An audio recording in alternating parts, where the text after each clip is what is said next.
Welcome to the Fox 40 post-game show. Not quite the post-game show because they're in overtime right now.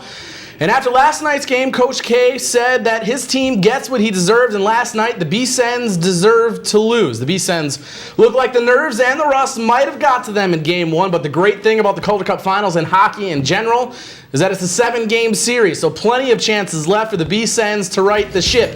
Let's go down to Houston first period, and there you see it, kind of Bobby Butler, his 12th of the year, scores on the power play, and Bingo's up 1-0. But then a little more than 2 minutes later, Houston's Casey Wellman, on the man advantage themselves, going to tip this one home, scores on the power play, and we are all tied at 1 goal apiece, just like that. And Arrows goalie Matt Hackett has been playing pretty well on the night so far, kind of anchoring the ship at points, and the bsens just really haven't been able to find an answer. Same thing for Leonard as well, as we are 1-1 in OT right now. Bobby Butler, his 12th at the playoffs. The assists on that goal, Kaspers Dogmans and Corey Locke, the AHL MVP. Power plays on the night so far, 1 for 6 for the bsens. The Houston Arrows, they're now 1 for 6 as they just their power play just expired in overtime. And Bob, we talked a little bit about last night about how the bsens just kind of didn't look like they knew they were in the finals. Kind of like maybe a little bit of rust and the offense didn't show up. How was it tonight? Tonight they seemed to match the intensity a little bit. It's probably why they were in overtime, because they did match the intensity and the physicality of the Houston Arrows. But they need to start scoring. They need to start finding the back of the net with Ryan Patolny, Ryan Keller, that line, and even more with Bobby Butler and Corey Locke. Now, kind of talk a little bit about the power play, because that's where they made the pay all playoffs. They get one tonight, but they've had plenty of chances to take this game over, as Houston's kind of just kept them in this game, but they haven't capitalized. No, absolutely, and I think part of that is that Houston plays very sound defensively.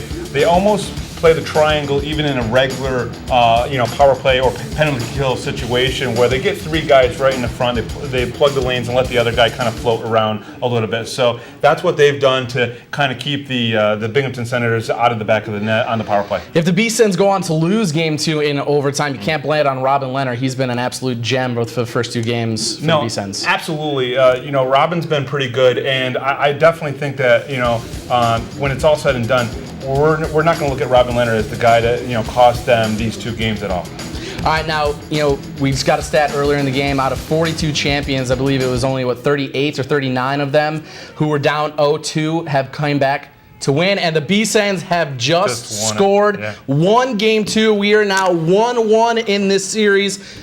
I'm trying to hear who scored the goal, but exciting news nonetheless. So kind of break this down. They win game 2. What does this mean for the series now? What it means is that game 3, and I've always said this about the 7-game series, game 3 is the most important game, because depending on where you are in this series, it really does matter. So now the bsens have tied it. They're 1-1 in the series. Game 3 is very important for both clubs. Generally, if you're down 0-2 or up 2-0, obviously it matters to the team that's up or the team that's down, how they're going to play. But this is very big for the Binghamton Senators getting it back, especially in overtime. But they are the overtime kings in the playoffs. This postseason, we were just going to spit out that stat. It was 39 of 42 or 38 of 42, 39 of 42. 39 of 42. Teams that go down 0-2 have lost that series. Yes. So it's a crucial goal for them, and kind of talk about how this crowd should be lifting up the bsens come up in game 3. Wednesday is very important for the Binghamton Senators and their fans. Wilkes-Barre usually has this